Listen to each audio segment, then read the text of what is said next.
नमस्कार मंडळी, आज आपण आलोय टाळा चौकीच्या महागणपतीच्या पाठपूजनासाठी। माझ्यासोबत आहे अमनदादा दळवी। आपण यांना थोडेसे प्रश्न विचारूया। अमनदादा नमस्कार, स्वागत। नमस्कार, धन्यवाद। आपलं मंडळ खूप पारंपरिक आहे। गेल्या 7 दशकापासून आपल्याला माहिती आहे की पारंपरिक मंडळ म्हणून यांची ओळख आहे। आगमन म्हणा, विसर्जन म्हणा, याची अशी सुरुवात केली आहे। या वर्षीचं वैशिष्ट्य काय आहे? जसं या वर्षीचं वैशिष्ट्य म्हणजे उत्सव मंडळ यंदाचं 17वं वर्ष सादर करत आहे आणि तुम्हाला कळलेलंच असेल की पाठपूजनाची जी थीम आहे यावर्षी, जेणेकरून तुम्ही पाहताच आहात डमरू आहे, त्रिशूल आहे आणि पिंडी आहे। याच्यावरूनच महागणपतीचं रूप कोणतं असेल याची सर्व भक्तांनी थोडीशी अटकळ बांधलेलीच असेल। तरी या मार्फतच मी तुम्हाला सांगतो की भोले शंकराच्या रूपामध्ये यावर्षी पहिल्यांदाच या 70 वर्षामध्ये महागणपती या महागणपती नगरीत येणार आहे।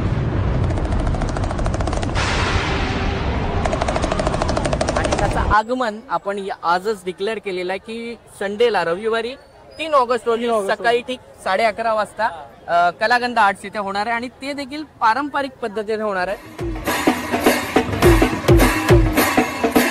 तुम्ही जसं आता म्हणालात की परंपरा, आणि ही परंपरा आपण गेली दशकभर जपतोय। 2015 साली या पारंपरिक आगमन सोहळ्याची सुरुवात झाली, त्यावेळी आपली सर्व टीम यांनी भरभरून सहकार्य केलेलं आहे। ऋषी असेल, ॲबी असेल, ॲल्विन असेल, समीर खैरे असतील, आमचा प्रतीक असेल, ही किंवा अजूनही जे काही पेजेस आहेत, अजूनही काही इंस्टाग्राम आहेत, त्यावेळी फेसबुक जास्त चालत होतो। त्यांच्यामुळे हा पारंपरिक आगमन सोहळा आणि हा काळा चौकीचा महागणपती संपूर्ण जगामध्ये प्रसिद्ध झालेला आहे। त्यामुळे पुन्हा एकदा तुमच्या टीमचे आभार मानतो आणि असंच प्रेम, असं सहकार्य महागणपतीवर आणि विशेषतः माझ्यावरही कायम ठेवावं अशी अपेक्षा करतो।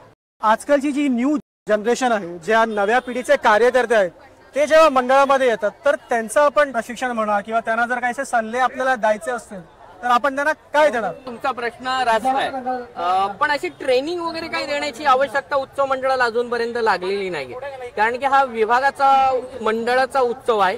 जवळजवळ 19 ते 20 सोसायटी यामध्ये सहभागी होतात, पण ते कार्यकर्ते घडत असतात, ते शालेय दशेपासूनच या महागणपतीच्या प्रांगणात आलेले असतात आणि ते पुढच्या पिढीकडून ज्या काही गोष्टी घेत असतात तेच त्यांचा अवलंब करत असतात।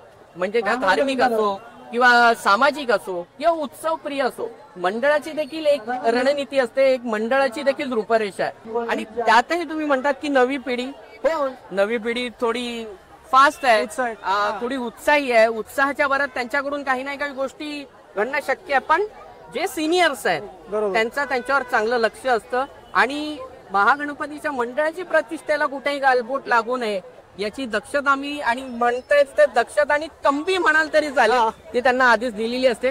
त्यामुळे कोणतेही गैरकृत्य त्या पिढीकडून होत नाही। नवीन पिढी जास्तीत जास्त संख्येने येते, आमच्यासाठी हे खरंच आशादायक आणि दिलासादायक प्रसंग आहे, क्षण आहे। मध्ये जो संस्कृती डीजे संस्कृती आली होती ती कुठे ना कुठे ह्या पारंपरिक आगमन सोहळ्यामुळे लांब गेलेली आहे आणि तसा संदेश इतरही मंडळांना गेलेला आहे। संपूर्ण वर्षभरामध्ये मंडळाला होया किंवा मलाही वैयक्तिक बरेच मेसेज येतात की दादा आम्हाला ही संस्कृती ठेवायची, ही संस्कृती ठेवायची, आम्हाला त्यांच्या कॉन्टॅक्ट द्या।